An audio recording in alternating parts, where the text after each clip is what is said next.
Hi friends, खबर India और ABCD के इस नए पॉडकास्ट में आप सभी का स्वागत है। और आपने हमारे पिछले पॉडकास्ट को प्यार दिया है, देते रहिए। और हमें सब्सक्राइब अभी तक नहीं किया है तो कृपया हमें बहुत जल्दी से सब्सक्राइब कर लीजिए। और आज हम फिर से आपके साथ रूबरू हो रहे हैं अपने उसी जो क्राइम सीरीज़ हमने शुरू की थी उसी से।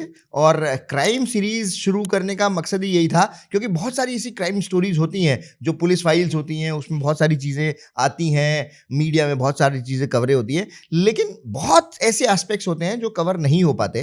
तो इसी सीरीज़ को आगे बढ़ाते हुए आज हमारे साथ फिर से हमारे एक्सपर्ट क्राइम कमेंट्रेटर जो सीनियर रिपोर्टर रहे हैं, मनीष मिश्रा जी हमारे साथ हैं। तो मनीष मिश्रा जी, आपका बहुत बहुत स्वागत है हमारे इस क्राइम सीरीज़ में। Thank you. मनीष भैया, जो दैनिक जागरण, हिंदुस्तान, अमर उजाला, इन सब जगहों पे एक बहुत लंबे समय तक क्राइम रिपोर्टिंग में रहे हैं। मुझे लगता है वो चुनिंदा जर्नलिस्ट में से एक हैं मनीष भैया, जिनको पूरे यूपी में, चाहे ईस्ट वेस्ट और दिल्ली एनसीआर, ये तीनों जो एक पूरे यूपी को कॉम्प्रिहेंसिव तरीके से मनीष भैया ने कवर किया है। तो मनीष भैया, सबसे पहले हमें ये बताएं कि क्राइम जब आप कवर करते थे तो माफिया और बाहुबली, इन दोनों में फर्क होता है क्या कुछ?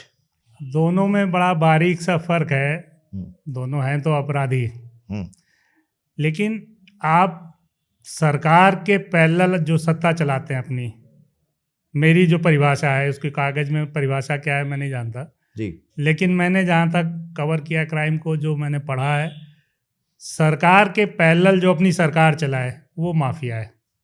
अच्छा, मतलब सरकार किसी की भी रहे? जी, सरकार किसी की भी हो, जो सरकार के पैरेलल अपनी सरकार खुद चलाए, जिसकी अपनी हुकूमत चले, वो होता है माफिया। बाहुबली, दबंग, ये तो सब इलाके में, जिले में, हर एरिया में आपको मिल सकते हैं। यूपी में हम अगर माफिया की बात करें तो सबसे पहले माफिया में मानता हूँ कि हरिशंकर तिवारी, जो गोरखपुर के रहे, दिवंगत है अब जी। तो वो किसी की भी सरकार रही हो, सालों तक, दशकों तक उनकी अपनी सरकार चलती रही, वो हर सरकार में हिस्सा रहते थे। यूपी में गैंगस्टर एक्ट, गुंडा एक्ट जो आया वो उनकी देन है। जेल से चुनाव लड़के जीतने वाले पहले वो पॉलिटिशियन क्या, उस पॉलिटिशियन तो बाद में बने, पहले माफिया थे जिन्होंने जेल से लड़ करके रह करके चुनाव लड़। अपराध का राजनीतिकरण और राजनीति का अपराधीकरण, ये दो चरण हैं। तो पहले माफिया सपोर्ट करते थे पॉलिटिशियंस को जी, उनकी सरकार बनाने में, उनको नेता बनाने में माफियाओं का सहयोग रहता था। फिर उनको लगा कि जब हमारे ही सहयोग से बनना है तो हम क्यों नहीं चुनाव लड़ सकते हैं, हम क्यों नहीं विधायक, मंत्री और सांसद बन सकते हैं। तो उन्होंने एक ट्रेंड सेट किया, हरिशंकर तिवारी ने जेल से रह करके चुनाव लड़ा, जीते, विधायक बने और सालों तक अलग अलग सरकारों में मंत्री रहते रहे और उनका एक दबदबा रहा लंबे दशक तक, 1 दशक 2 दशक तक उन्होंने अपना वो औरा जिया। आज की डेट में माफिया या बाहुबली जो है वो सरकार के सपोर्ट से हैं। इसको बाहुबली बोलेंगे आपकी? वो भी अब ये दोनों माफिया बाहुबली अब जो दोनों मिक्स हो गए। हमारे ही राज्य में एक बहुत बड़े पता नहीं वो माफिया हैं कि बाहुबली है, वो आप बता सकते हैं, जो हुए वो है मुख्तार अंसारी। मुख्तार अंसारी की बहुत बातें होती हैं। तो मुख्तार अंसारी जब थे और जिस तरीके से उनका वर्चस्व होता था, मतलब आपने कभी कवर किया कि मुख्तार अंसारी वो वर्चस्व चलता कैसे था, कुछ बता पाएंगे? एक घटना का मैं जिक्र करता हूँ। मुख्तार अंसारी की डेथ के बाद कुछ लोगों ने उसका जिक्र भी किया था। लखनऊ के कैंट एरिया में एक फायरिंग हुई थी 2 गुटों में। मुख्तार अंसारी और कृष्णानंद राय, दोनों राइवल गैंग थे।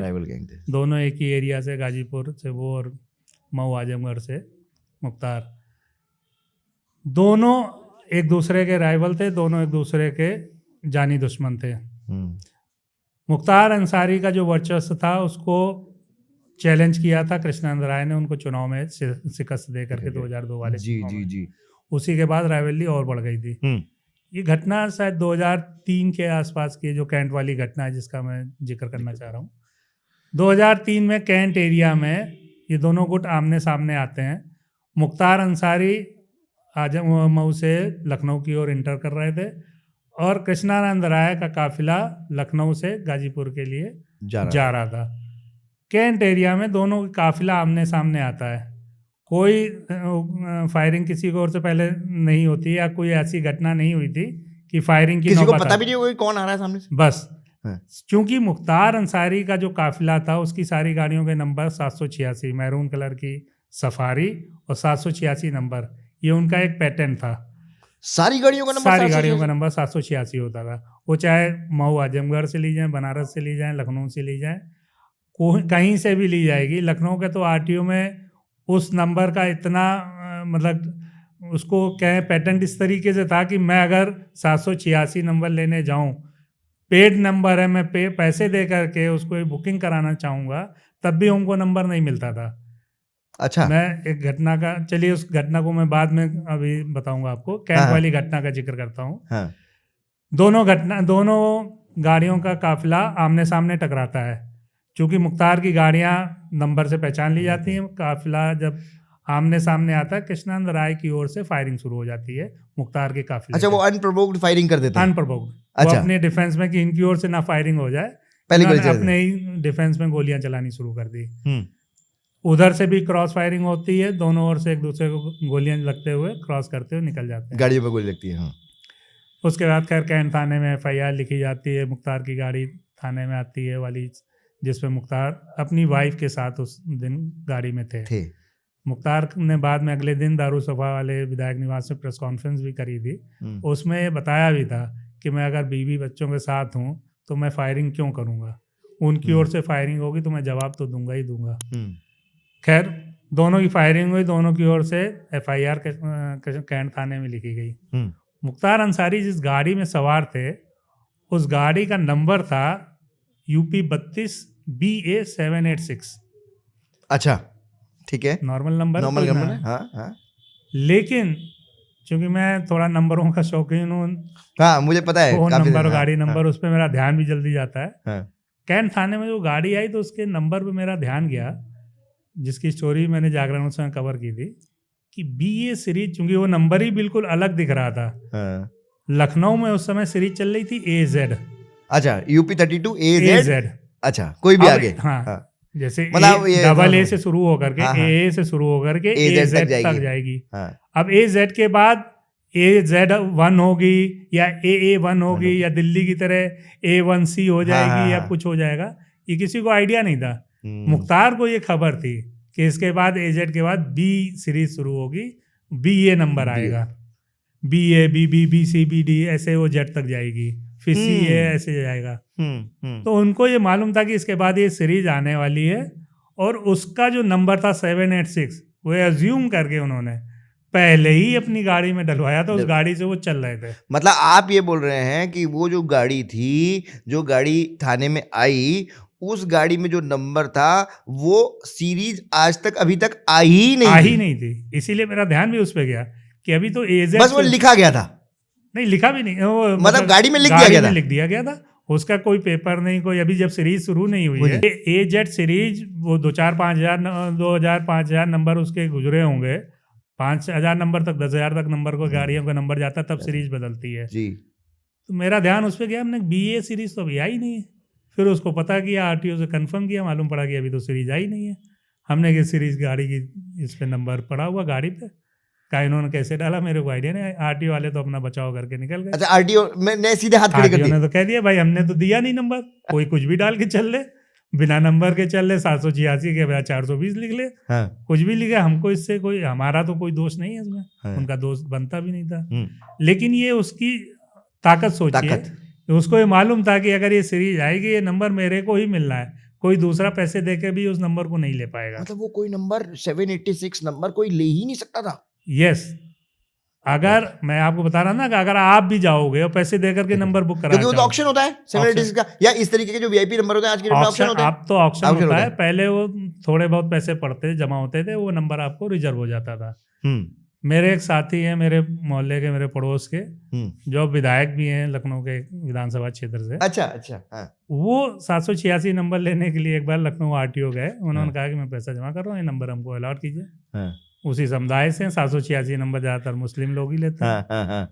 उन्होंने वो नंबर बुक करने के लिए पैसे जमा कराने चाहे, वहां से आरटीओ ने मना कर दिया कि नहीं, नंबर अलॉट हो चुका है। मतलब अभी आप बोल रहे हैं कि आपने जब आरटीओ से पूछा तो उन्होंने कहा कि कोई भी ले सकता है, हमें क्या पता। ये जो घटना थी BA 786 वाली जो कैंट हाँ। में जो घटना हुई, हाँ। ये 2003 की थी। हाँ। ये मैं आपको 2010-11 के आसपास की बता रहा हूँ, जब 10 साल के बाद 10 साल के बाद जब वो नंबर लेने जा रहे हैं, हाँ।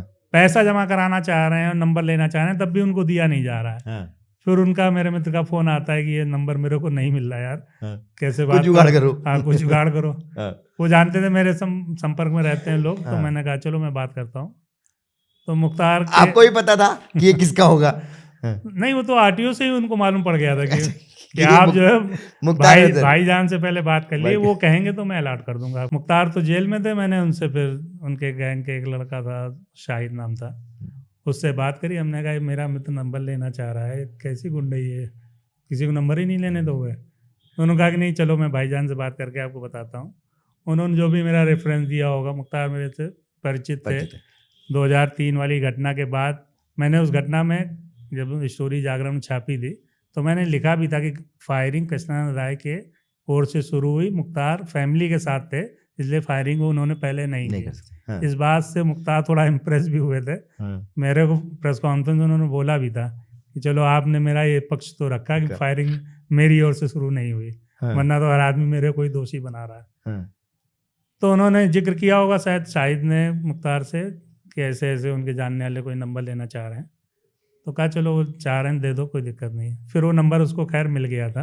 अच्छा, वो नंबर मतलब भाईजान ने अलाउ किया, भाईजान ने अलाउ किया तो 786 मिला, अब उनको नंबर मिला था। अच्छा, तो ये उनका तो जब गाड़ी आई उसके बाद मतलब फिर उसको कभी सॉल्व नहीं किया गया? अब इसमें दूसरी स्टोरी, आप इंश्योरेंस की आप बात सुनिए। उसमें गाड़ी में जिस गाड़ी मुख्तार बैठे थे उस 786 BA 786 नंबर वाली गाड़ी में जी एक गोली लगी थी जो कृष्णा राय की ओर से, गैंग की ओर से चली थी। छत में एक गोली लगी थी जिससे होल हो गया था। अब छत में एक होल होने पे गाड़ी कितनी डैमेज हुई होगी? नई गाड़ी है, अप्लाइड फायर, अभी तो नंबर अलॉट भी नहीं हुआ है उसका, उसमें कितना नुकसान हुआ होगा? उसको इंश्योरेंस क्लेम के लिए भेजा जाता है। हाँ। उस समय जो भी PSU कंपनी थी इंश्योरेंस की, नेशनल, न्यू इंडिया, ओरिएंटल, इनमें उनका कितना टेरर था ये भी आप सुन लीजिए। वो 786 नंबर की गाड़ी क्लेम के लिए गाड़ी भेजी जाती है इंश्योरेंस कंपनी के पास, मतलब कंपनी में क्लेम के लिए डाला जाता है कि हमको इसका क्लेम चाहिए। इंश्योरेंस कंपनी पूछती भी है इसमें डैमेज क्या हुआ? एक होल हुआ है छत पे। कहा नहीं, ये तो पूरी बॉडी ख़राब हो गई। अभी तो बॉडी ही ख़राब है, ये गाड़ी टोटल लॉस में होगी। इंश्योरेंस कंपनी के मैनेजर के हाथ पांव फूल गए कि एक छेद हुआ है गाड़ी में, वो भी रिपेयर हो सकता है, होल भरा जा सकता है, पेंट हो सकता है, इसको हम टोटल लॉस में कैसे डाल दें? हमारी नौकरी फंस जाएगी। लेकिन ये खौफ था मुख्तार अंसारी का। उन्होंने कहा कि नहीं, ये हमको गाड़ी टोटल लॉस में ही चाहिए, इसका टोटल लॉस में लूँगा, हमारी गाड़ी है टोटल लॉस में जाएगी। और वो टोटल लॉस में चली जाती है। इंश्योरेंस कंपनी के मैनेजर की इतनी हैसियत नहीं थी कि उस गाड़ी को, क्लेम को रिजेक्ट कर दें। उन्होंने उस गाड़ी का टोटल लॉस दिया। टोटल लॉस के बाद वो गाड़ी हो जाती है इंश्योरेंस कंपनी की। ये क्योंकि ऑब्वियसली वो तो जब आपने लॉस दे दिया तो कोई भी गाड़ी है, आपने अगर या तो स्क्रैप करेंगे या जो भी करेंगे, आपने क्लेम ले लिया तो वो गाड़ी, आपको तो पैसे मिल गए, वो प्रॉपर्टी अब इंश्योरेंस कंपनी हो गई। बिल्कुल ठीक है। तो इंश्योरेंस कंपनी को लगा चलो हम इनको टोटल लॉस दे देते हैं, गाड़ी नई की नई है, मैं इसको बेच करके अपने इंश्योरेंस कंपनी के पैसे निकाल लूँगा ऑक्शन में डाल करके।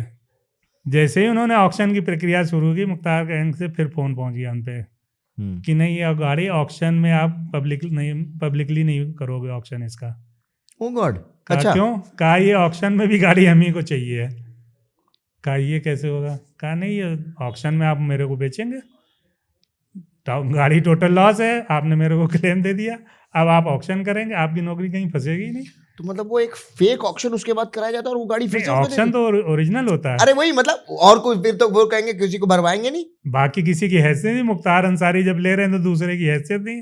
भाई टेंडर जैसे होते हैं, किसी भी रेलवे ठेकेदार, रेलवे के टेंडर, PWD के टेंडर, अगर बाहुबली 2 लोग खड़े होकर के टेंडर डाल रहे हैं तो तीसरा सामान्य ठेकेदार कैसे टेंडर डालेगा? ऐसे ही ऑक्शन में जब मुख्तार अंसारी की गाड़ी है तो बोली लगाने कौन आएगा? वो टेंडर हुआ, मतलब ऑक्शन होता है, वो गाड़ी फिर मुख्तार अंसारी के पास आ जाती है, एक गाड़ी से 2 गाड़ी हो जाती है। और ये ट्रेंड केवल एक घटना में नहीं, यूपी में जितने उस समय के बाहुबली माफिया, सोकाल माफिया, दबंग, ये सारे लोग यही करते थे। एक गाड़ी को हल्का सा एक्सीडेंट होते ही टोटल लॉस करवाते थे, फिर वो गाड़ी मतलब टोटल लॉस का पैसा आने के बाद उससे एक गाड़ी खरीद ली, नई खरीदी, और फिर उस गाड़ी को भी खरीद लिया। तो एक गाड़ी ये जो बहुत बड़े-बड़े कॉम्प्लिकेट, ये बहुत बड़े-बड़े जो कन्वाय लेके जो चल रहे हैं, जी हाँ, जी, तो ये एक गाड़ी से 4 गाड़ी 8 गाड़ी जो बनती थी, ये उसी तरीके से बनती थी। अब तो खैर वो ट्रेंड चेंज हो गया है। अब अच्छा, अब चेंज हुआ है? अब चेंज हो गया है। अच्छा, अब नहीं इतना इजी मतलब नहीं है। एक दशक पहले तक ये ट्रेंड चला, गाड़ी फाइनेंस करा करके अपना इंश्योरेंस कंपनी से खींचने वाले गुंडे ही होते थे, बाहुबली होते थे, और किसी की हिम्मत नहीं होती थी इस पूरे सिस्टम को कहीं भी किसी भी डिस्टर्ब करने का। कहता हूँ ना, वो उसको जो इंश्योरेंस कंपनी का मैनेजर है उसकी हैसियत है कि वो मुख्तार अंसारी को डिनाई कर दे, मना कर दे, उसकी मजबूरी होती थी। उसने दी ना ये BS 786 गाड़ी, टोटल लॉस का पैसा भी दिया, वो गाड़ी भी दी ऑक्शन में। फिर ओह गॉड, तो एक गाड़ी से उनके बाद 2 गाड़ी हो गई। मतलब ये है, इसको कहते हैं बाहुबली, इसको कहते हैं बाहुबली और माफिया जिसको बोलते हैं। माफिया ये है। और ये सरकार की कंपनियां सपोर्ट होता है तो आदमी कौन क्या क्या कर सकता है। मतलब बहुत छोटा सा एक आपने एग्जांपल बताया, लेकिन कितना रेलेवेंट एग्जांपल है। बिल्कुल। तो अच्छा, एक चीज और ये बताइए कि हम मुख्तार अंसारी की बात कर रहे हैं। मुख्तार अंसारी जब मुलायम सिंह गवर्नमेंट थी, हमने भी देखा है कि उस समय उनके एक तूती बोल रही थी, वो जो चीज करना चाहे वो कर रहे थे। तो आपको लगता है क्या कभी मतलब मुख्तार अंसारी एक माफिया, एक बाहुबली है, उसी तरीके के बाहुबली यूपी में हुए हैं, माफिया दूसरे भी हुए हैं, तो कभी मुख्तार अंसारी की फेवर वाली गवर्नमेंट ना है, कोई दूसरी गवर्नमेंट है, उस समय मुख्तार अंसारी को कभी पीछे हटना पड़ा हो इसी तरीके से? देखिए, मुख्तार अंसारी 2003 के वजह से मुलायम सिंह सरकार बनी, तब से उनका कद बढ़ता गया। कृष्णानंद राय की हत्या के बाद, और फिर तो उनको कोई छू ही नहीं पाया। वो लगातार एक सरकार अपनी चलाते रहे। पैरेलल गवर्नमेंट बन गई थी। वो भी जो आपने बताया, जो बसपा की सरकार है उसमें थोड़ा सा पीरियड उनको जेल से वो चलाते थे। हाँ, जेल से चलता रहा उनका। उनका ऑरा इतना बड़ा बन गया था। कृष्णानंद राय की हत्या के बाद से तो बहुत बड़े बाहुबली हो गए थे। उससे पहले हम 2003 से पहले की बात करें, भाजपा की सरकार थी। लखनऊ में एक माफिया सपा से MLC रहे, भाजपा के नेता रहे, अजीत सिंह, उन्नाव वाले। अच्छा, उन्नाव वाले जो चार बाग माना जाता था। रेलवे के वो एम्प्लॉय होते थे, 4th क्लास एम्प्लॉय थे अजीत सिंह। जिनको नहीं पता है, मेरे ख्याल से वो भी काफी बड़े बाहुबली माने जाते हैं। उनकी जब भाजपा की सरकारें रही 97 में, कल्याण सिंह, फिर राम प्रकाश गुप्ता, फिर राजनाथ सिंह, तो वो दौर उनका चल रहा था। उनका एक अलग स्टाइल था। ये तो 786 नंबर पेटेंट करा के चलते थे। अजीत सिंह का एक अलग ट्रेंड था। उनकी गाड़ियों पे कोई नंबर ही नहीं पड़ता था। अच्छा, मेरे से जब उनसे बातचीत होती थी, मैं उनके खिलाफ बहुत खबरें लिखी, लेकिन मेरे से बातचीत भी लगातार उनसे जारी रहती थी। तो हमसे कहने लगे कि तुम ये क्यों लिखते हो, बगैर नंबर की गाड़ियाँ चलते हैं। हमने कहा आपकी गाड़ी में कोई नंबर नहीं, इसलिए लिखता हूँ। तो एक बार वो कहीं मिल गए मेरे को, कहा कि तुमने गलत खबर लिखी है, मेरी गाड़ी में नंबर नहीं है। तो हमने कहा नंबर है क्या, दिखा दो हमको नंबर है तो। क्या नहीं, तुमने ध्यान नहीं दिया, गाड़ी में फिर से एक बार नज़र डालो। हमने देखा गाड़ी में, फिर हमने कोई नंबर नहीं है। कहा नहीं, क्राइम रिपोर्टर वाली नज़र से देखो। अब मैं तो उतना ध्यान दे नहीं रहा था। बाद में अजीत सिंह ने ही बताया मेरे को। कहा मेरी गाड़ी में नंबर प्लेट भी नहीं है, तुम ध्यान नहीं दे रहे हो। कहा नंबर तो गवर्नर की गाड़ी में भी नहीं पड़ता है, लेकिन उनकी गाड़ी में नंबर प्लेट रहती है, अशोक की लाट लगती है। मेरी गाड़ी में नंबर प्लेट भी नहीं है। ये उनका अलग भौकाल था। वो बगैर नंबर प्लेट की गाड़ी से चलते थे। मतलब ये समझ जाता था कोई भी ये नंबर बिना नंबर प्लेट के, तो अजीत सिंह की होगी। अजीत सिंह की गाड़ी है उनका। एक और चल क्या रहा है भैया, ये चल क्या रहा है? ये जब सरकारें आपके सपोर्ट में होती हैं तो आपको कितना बल मिलता है। एक इनका स्टाइल, और उस समय टाटा सूमो चलती थी टैक्सी में। लखनऊ उन्नाव, लखनऊ इलाहाबाद, लखनऊ सीतापुर, लखनऊ हरदोई, लखनऊ फैजाबाद, अलग अलग रूट पे टाटा सूमो उस समय गाड़ियाँ टैक्सी में सवारियाँ भर के 4 बाग से जाती थी। उसके आरटीओ से परमिट जारी होते थे। आरटीओ बताता कि ये हरदोई रूट पे चलेगी, उन्नाव, ये इलाहाबाद, ये फैजाबाद। अजीत सिंह के पास ये टाटा सुमो वाले चारबाग से चलती हैं सारी गाड़ियाँ, जहाँ पे उनकी सल्तनत चलती है। टाटा सुमो वाले कुछ लोग पहुँचते हैं, भैया हमको आरटीओ से परमिशन चाहिए, वो दे नहीं रहे हैं, वो कह रहे हैं कोटा फुल हो गया है। उनका कि सिगरेट की डिब्बी निकालो, सिगरेट पीता था शायद ड्राइवर, उसकी सिगरेट की डिब्बी निकलवाई, उस पर साइन किया अजीत सिंह का, ये लगा दो जा करके विंडो के शीशे पे, यही परमिट है। ये तो वही शंभू वाली बात हो गई जो अभी हम पिक्चर की बात कर रहे थे। ये अजीत सिंह ने और जिया अपने दौर में, वही उसका अजीत सिंह का साइन वो चिपका देता था। आरटीओ का परमिट था, वो किसी भी रूट पे चले, लखनऊ से इलाहाबाद, लखनऊ से फैजाबाद, उन्नाव, किसी रूट पे जाएगा, वो साइन की हुई गाड़ी को रोकी नहीं जा सकती थी।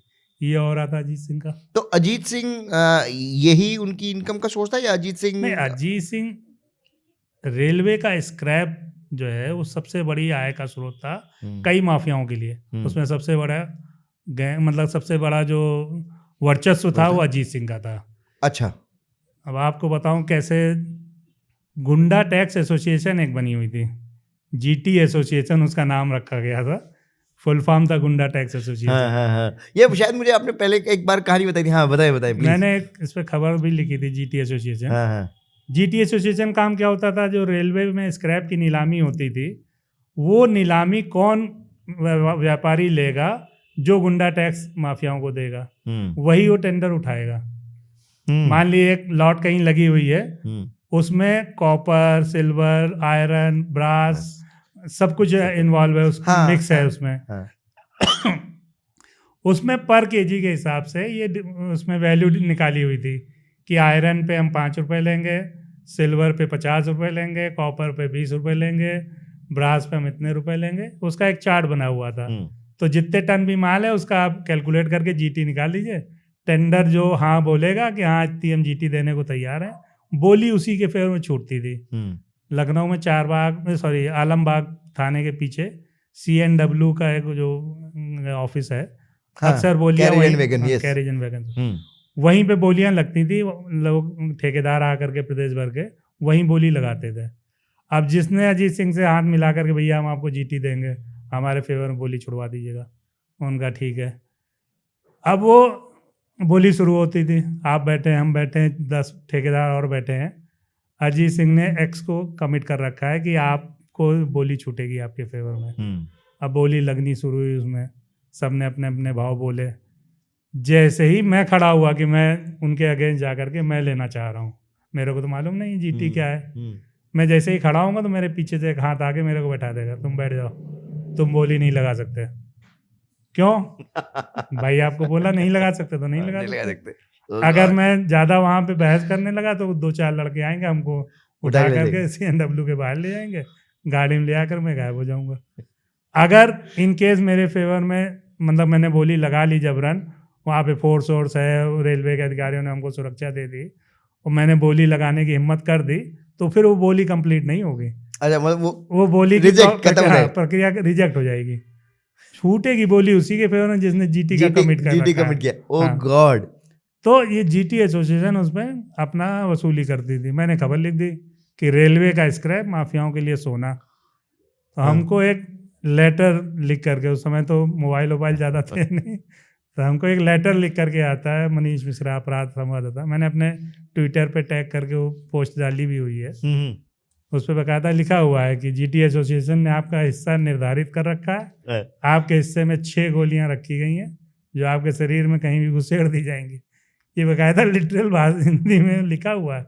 नीचे जीटी एसोसिएशन 4 बार पूरी चिट्ठी आई आपके पास, पूरी चिट्ठी लिखी हुई है। अपने दैनिक जागरण के ऑफिस के एड्रेस पे एनवलप में डाल करके, येलो कलर के जो एनवलप चलते थे उसमें डाल करके वो चिट्ठी आई थी।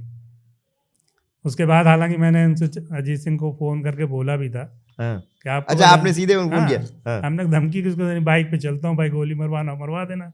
मैंने फिर सीरीज चलाई थी, 3-4 घटनाएं उस पर अच्छा लगातार छापी थी। उनके सोर्स इतने मजबूत थे कि जिन्होंने मेरे को उस घटना मतलब उस पूरे स्क्रैप और ये जीटी की वसूली कैसे होती है, उन्होंने मेरे को कागज दिखाए थे कि रेलवे के कागजों में जीटी लिखा जाता है।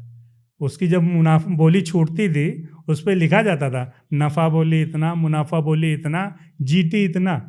ये रेलवे अपने कागजों में लिख करके देता था, मतलब ऑफिशियल था, ऑफिशियल रेलवे records। के डॉक्यूमेंट्स में था ये।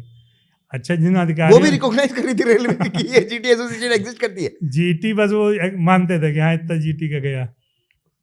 खैर गुड्डा वो टैक्स गुड्डा टैक्स।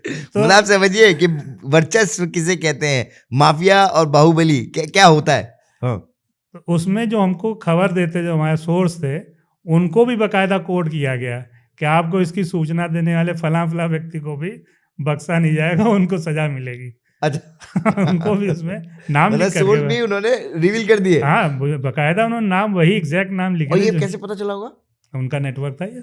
बाप रे बाप। अच्छा, हम अभी जो डिस्कस कर रहे थे, मतलब हम यहाँ तक ये है, आपने अजीत सिंह बता दिया, आपने मुख्तार अंसारी का भोकाल बता दिया। अब क्या हुआ फिर मुख्तार अंसारी और अजीत सिंह के बीच में जो हमारी बात शुरू हो रही थी वो थोड़ा सा डीरूट हो गई कि कैसे मुख्तार अंसारी को पीछे हटना पड़ा अजीत सिंह के उसमें? फिर नहीं, अजीत सिंह चूंकि लखनऊ में अजीत सिंह का ऑरा बहुत बढ़ गया था। हाँ। लगातार भाजपा की सरकारें थी। अजीत सिंह नहीं चाहते थे कि पूर्वांचल का कोई भी माफिया लखनऊ में पैर जमाए। अच्छा। तो वो किसी भी माफिया को लखनऊ में कब्जा नहीं लेना देना चाह रहे थे, खास तौर से मुख्तार जैसे गैंग को। मुख्तार ने एक कृष्णा नगर इलाके में 4 बीघे का एक प्लॉट खरीदा। वो फेयर प्लॉट था, उसमें कोई वैसा नहीं था, कोई भी आदमी कहीं पे भी खरीद सकता है। वो अपना एक मकान वहाँ बनवाना चाहते थे, कोठी बनवाना चाह रहे होंगे उसमें, पत्नी के नाम पे उनका प्लॉट था ये। अजीत सिंह को खबर लगती है, वो बोलते हैं कि नहीं यहाँ पे तो आप कोठी नहीं बना सकते हो। कहा भाई मैं लखनऊ आता हूँ, परिवार के साथ रहूँगा, कहाँ रहूँगा? कहा विधायक निवास है ना आपके पास, दारू सभा में आप विधायक निवास पे रहिए, क्या दिक्कत है आपको? कहा लेकिन आप हमको रोक क्यों सकते हैं? भाई मैं अपने पैसे से खरीद रहा हूँ, कोई किसी का कब्जा नहीं कर रहा हूँ, किसी से गुंडई करके छीन नहीं रहा हूँ। उनका लखनऊ में तो सिक्का चलेगा तो अजीत सिंह का चलेगा। अब चूंकि सरकार अजीत सिंह के साथ थी, मुख्तार को, हाँ क्योंकि वो बीजेपी गवर्नमेंट थी, राजनाथ सिंह की सरकार उस समय थी, जिस की घटना बता रहा हूँ 2001 की शायद राजनाथ सिंह सरकार थी, मुख्यमंत्री थे। हाँ। विवाद इतना बढ़ गया कि उस समय के कैबिनेट मिनिस्टर युवा कल्याण विभाग था उन पे राजा भैया, रघुराज प्रताप सिंह राजा भैया। तो राजा भैया ने उसमें मध्यस्थता करने की कोशिश करी ना। अजीत सिंह सुनने को तैयार थे कि मैं लेने नहीं दूंगा, अजीत मुख्तार कह रहे थे मैं छोड़ूंगा नहीं। उनको लगा कि बात बिगड़ेगी, कुछ गैंगवार हो जाए, इसलिए बीच में बैठ करके बातचीत करानी है, क्योंकि वो भी सरकार का हिस्सा थे, सरकार की छवि पे भी असर पड़ सकता था। कैबिनेट मिनिस्टर रहते राजा भैया ने अपने ऑफिस में विधानसभा में एक पंचायत बुलाई। उसकी खबर मैंने कैबिनेट मंत्री के यहाँ डॉन पंचायत, इसकी खबर दैनिक जागरण उसमें मैंने लिखी भी थी। अच्छा मतलब बकायदा एक डॉन पंचायत हुई जो कैबिनेट मिनिस्टर, मतलब आप विधानसभा के ऑफिस में हुई? यस, राजा भैया के ऑफिस में जो उस समय कैबिनेट मिनिस्टर थे उन्होंने पंचायत बुलाई। उसमें कई बाहुबली इकट्ठा हुए, डॉन जिनको बोलेंगे, इसीलिए डॉन पंचायत। कौन अगर आपको याद आ रहा हो कि कौन कौन शामिल हुआ था? रायबरेली कई तो दिवंगत हो गए, अखिलेश सिंह रायबरेली वाले, शिवेंद्र सिंह, यशवंत सिंह, अभय सिंह अपने अमर मणि भी थे उस बैठक में। अच्छा, ये भी बाहुबली डॉन माना जाता था इनको? मतलब ये डॉन है उस समय तक, ये मधुमिता वाली घटना नहीं हुई थी। अच्छा, तो सबसे डॉन तो समय थी। तो सब बाहुबली और माफिया, जो भी आप उनको डॉन मान लो, अपने अपने इलाके के सब दबंग। हाँ, कितने लोग करीब होंगे? 5-7 लोग थे जो। अच्छा, उसमें मुख्तार अंसारी भी थे और अजीत तो थे ही, राजा भैया थे ही। और इनकी इस प्रॉब्लम को सॉल्व करने के लिए या इस पे क्या इसी प्लॉट पे डिस्कस करने के लिए कि हम लोग ये आपस में लड़ेंगे तो एक दूसरे को खत्म कर लेंगे, सबका नुकसान होगा। मतलब जो अभी मिर्जापुर में दिखाया गया है, जो अपने कालीन भैया कालीन भैया जो पंचायत बुलाते हैं, जिसमें वो जो सीएम के जो भाई है वो भी उसमें शामिल होते हैं, जिसमें वो तिवारी भी शामिल होते हैं, उसमें वो एक रियलिटी है। ये 2001 की बता रहा हूँ, ये तो पिक्चर तो अब आई है। हाँ, ये सारी सीरीज, मतलब ये घटनाएं हो चुकी हैं जो वास्तव में उस पे फिल्में बनती हैं। मुझे तो ये तो पता ही नहीं होगा हमारे जेन जी को। मतलब आप समझिए मनीष जी क्या कह रहे हैं, जो आप कलीन भैया और जो मिर्जापुर में जो डॉन पंचायत की बात कर रहे हैं होती है, वो एक रियलिटी है। ये हो चुका है ऑलरेडी यूपी के पॉलिटिक्स में कि एक मंत्री, कैबिनेट स्तर का मंत्री अपने ऑफिस में पंचायत बुलाता है और दो जो बाहुबली आपस में टसल कर रहे हैं, लड़ रहे हैं, उनकी प्रॉब्लम को सॉल्व करने के लिए उस पंचायत में जिरह होती है और फिर जो भी डिसीजन निकलता है। पंचायत तो उस प्लॉट को लेके थी, लेकिन राजा भैया का उसमें जो तर्क था, जो उनका कहना था कि इसको कैसे डाइल्यूट किया जाए, कहा भैया जो एरिया जिसका है वो वहाँ पे उसको प्राथमिकता मिलनी चाहिए। जैसे मुख्तार अंसारी अगर मऊ आजमगढ़ के हैं तो उनको उस इलाके में प्राथमिकता मिलेगी, वहाँ के टेंडर, वहाँ का ठेका, चाहे कोयले का हो, चाहे रेलवे का हो, चाहे पीडब्ल्यूडी का हो, उसमें वरीयता उनको मिलेगी। बनारस में ब्रजेश सिंह और उनके साथियों को मिलेगी, प्रयागराज उनको अतीक को मिलेगी, जौनपुर धनंजय। अच्छा, अतीक की तरफ से कोई नहीं आया था उसमें? इसमें नहीं, उसमें मैं नहीं था। अच्छा, ये अभय सिंह फैजाबाद, रायबरेली में सब ऐसे ऐसे अपने एरिया से कि भाई अपने अपने एरिया में प्राथमिकता उसको मिलनी चाहिए। तो यहाँ लखनऊ अजीत सिंह का रहने वाले यहीं के हैं, आए तो उन्नाव के, लेकिन लखनऊ उन्नाव एक सीट उनकी कर्मभूमि। हाँ, तो उनकी कर्मभूमि लखनऊ है, तो इसलिए अजीत सिंह का पक्ष मतलब उनका मजबूत मानना चाहिए।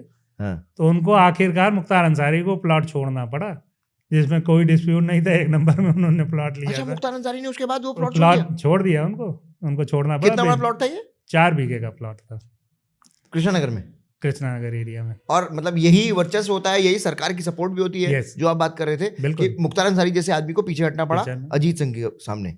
बिल्कुल। ये जो आपने अजीत सिंह का जो वर्चस्व की बात बोली, अगर मैं उस घटना की चर्चा आपसे ना करूं तो मुझे लगता है कि हमारे ऑडियंस को वो पता नहीं चल पाएगा कि जब उनकी बड़ी कंट्रोवर्शियल डेथ हुई थी और उन्नाव में कहीं शायद गोलीकांड में उनकी डेथ हुई थी, तो जो उनकी डेथ हुई थी वो क्या, मतलब आज खुलासा कर ही दीजिए कि क्या वो डेथ थी, एक्सीडेंट था, मर्डर था, साजिश था, वो था क्या? देखिए, अजीत सिंह का बर्थडे होता था रक्षाबंधन वाले दिन, या 30-31 अगस्त के आसपास उनका बर्थडे होता था जी। ये घटना है 4 सितंबर 2004। अच्छा, कैसे याद रख लेते हैं आप, मतलब ये इंटरेस्टिंग है। ये तो क्योंकि मैं घटना स्थल, देखिए, अगर आप क्राइम रिपोर्टर हैं तो आपको इतना टेक्निकल और इतना डेट सेवी होना पड़ेगा। हाँ जी। तो जो उनकी डेथ थी वो एक एक्सीडेंट थी। उस रात बर्थडे पार्टी उन्होंने रखी थी, क्योंकि रक्षाबंधन पड़ गया था उनके बर्थडे वाले दिन, तो वो पार्टी हो नहीं सकती थी। पार्टी के बाद, मतलब उस बर्थडे के बाद 4 सितंबर को उन्होंने अपने फार्म हाउस फैंटेसी उन्नाव में, कानपुर उन्नाव रोड पे एक फैंटेसी लॉन था, अभी भी शायद है वहाँ पे, वो पंकज गुप्ता का अब विधायक है। उस फार्म हाउस पे वो पार्टी रखी गई। पार्टी में सिर्फ अजीत सिंह के लोग थे। अच्छा। उसमें किसी बाहरी का कोई एंट्री थी ही नहीं। उनके दोस्त या उनके समर्थक, और वो अजीत, मैं जब तक उससे संपर्क में रहा, जब तक मैंने कवर किया, मेरे जानकारी में अजीत नशा नहीं करते थे, लेकिन उस पार्टी में चाहे उन्होंने बियर पी हो या जो भी ड्रिंक ली हो, उस दिन उन्होंने नशा किया। अपनी पार्टी में बर्थडे एंजॉय कर रहे होंगे वो। क्योंकि मैं जब घटना की सूचना मेरे को रात में देर रात आई, मैं जागरण में उस समय, हाँ, मुझे भी याद है कि वो लखनऊ से, सिर्फ जागरण नहीं कवर किया था, लखनऊ से ऑफिस से मैं क्वालिस गाड़ी थी, मेरे को याद है जी, क्वालिस गाड़ी लेकर के मैं घटना स्थल पे गया। फिर वहाँ पे फैंटेसी लॉन पहुँचा। फैंटेसी से बाद में मालूम पड़ा कि वो हॉस्पिटल ले गए। हॉस्पिटल पहुँचा, वहाँ से मालूम पड़ा कि बॉडी पोस्टमार्टम के लिए चली गई है। मैं पहुँचा तो उन्होंने बताया कि ऐसे ऐसे यहाँ पे गोली लगी और उनकी डेथ हुई। शुरुआत में तो कोई कुछ बोलने की, उस समय सब स्तब्ध थे, क्योंकि उनका सबसे बड़ा रहनुमा चला गया था, जो भी उनके लोग थे, उनके इर्द गिर्द के लोग जो उनके संपर्क में थे। अब अजीत सिंह के जाने के बाद वो बिल्कुल अनाथ सा महसूस कर रहे हैं अपने को। उन्होंने उसको कहा कि एक हत्या है और विरोधी गैंग की साजिश है। हमने घटना स्थल पर जाकर के समझना चाहा तो वो लोग तो नहीं है, जो कुछ और मेरे परिचित के लोग थे, उन्होंने आकर के बताया कि कैसे घटना हुई थी। पहले आपको घटना बताता हूँ, फिर आगे की स्टोरी। घटना वाले दिन अजीत सिंह ड्रिंक कर चुके थे।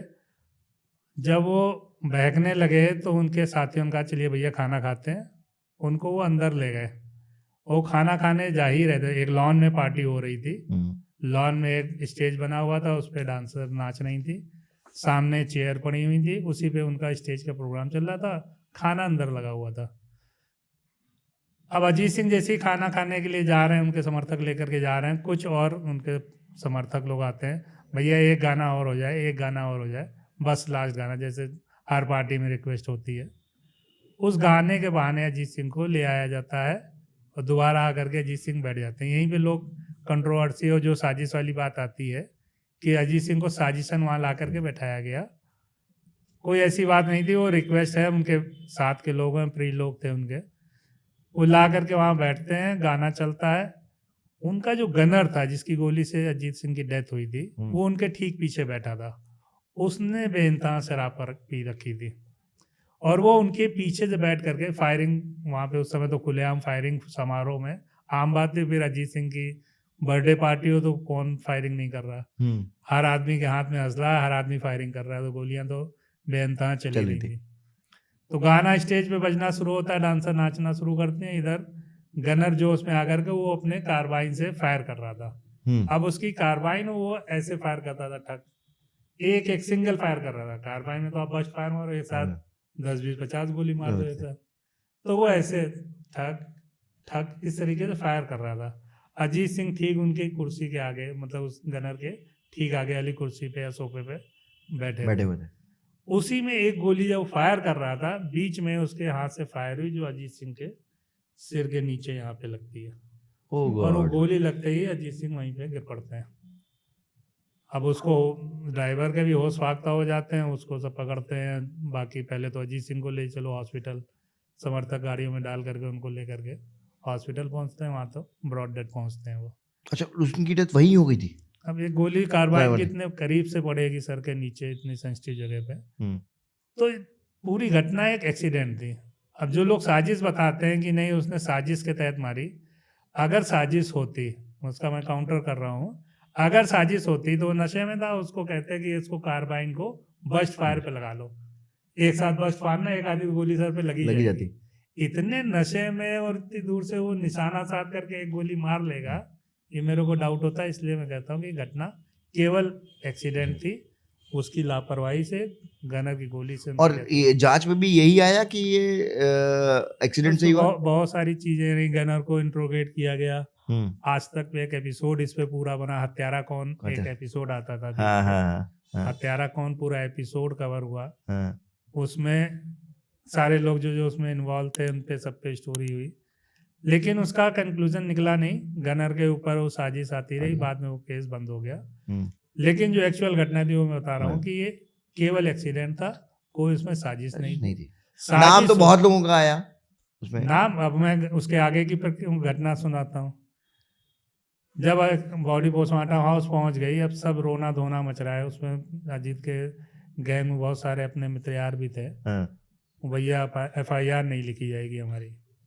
हमने FIR नहीं लिखी। अजीत जिनके उस चिराग जलते हैं इनके नाम से, उनके ना रहने के 1 घंटे बाद या आधे घंटे बाद ये स्थिति है कि लोग थाने जाने की हिम्मत नहीं कर रहे हैं, FIR लिखाने की, थाने में घुसने की हिम्मत नहीं हो रही है, जिसका इतना जलजला था।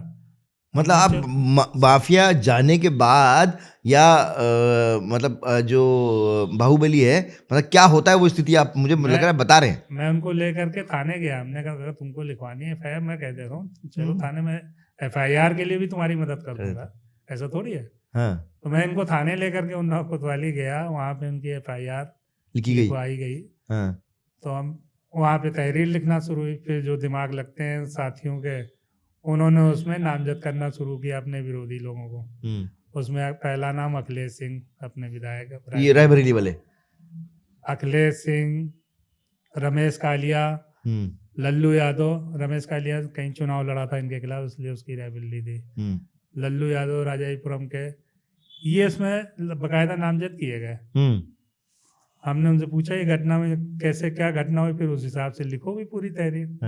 कहा जब वो फंक्शन चल रहा था तो ये लोग फैंटेसी वाली लॉन में आकर के छत पे खड़े होकर के फायरिंग कर रहे थे। उन लोगों ने सबने मिल करके ऊपर से गोलियां चलाई और जिसमें अजीत सिंह को गोली लगी और अजीत सिंह की डेथ हो गई। ये FIR लिखी गई उसमें। हमने उनको समझाने की कोशिश की, उन्होंने मेरे ऊपर ही आरोप लगाया कि भैया सब लोग आपके जानने वाले, मतलब जिनको नामजद करना चाह रहे थे कि अजीत सिंह, लल्लू यादव, रमेश कालिया आपके परिचित हैं, इसलिए आप नामजद नहीं होने दे रहे हो। हमने तुमको जिसका नाम लिखाना हो तुम लिखाओ, मैं कह दूंगा FIR तुम्हारी हो जाएगी। वो बाकायदा FIR हुई। अब अखिलेश सिंह मेरे संपर्क में थे, मैंने हालांकि उसी दिन उसी रात अखिलेश को फ़ोन भी किया था, उनसे बताया भी भाई ऐसे ऐसे तुम्हारा नाम अजीत सिंह की हत्या में नामजद हो रहे हो आप। अखिलेश सिंह के पैर में फ्रैक्चर हुआ था, कुछ एक्सीडेंट हुआ था, उस रात उनके पैर में फ्रैक्चर था, वो अपने घर पे पड़े हुए थे। वो बोले भी मनीष भाई आप किसी पुलिस वाले को अभी भेज दो मेरे घर, मेरे पैर। अच्छा उस समय व्हाट्सएप तो होता नहीं था कि फोटो कॉल ही कर सकते थे। तो कॉल पे मैंने उनको इन्फॉर्म भी किया था। अब चूंकि मित्र आ रहे हैं सब, अब तो खैर दिवंगत है अखिलेश भाई, तो हमने उनको बताया आप नामजद हो गए, अब बाकी की प्रक्रिया आप देखो।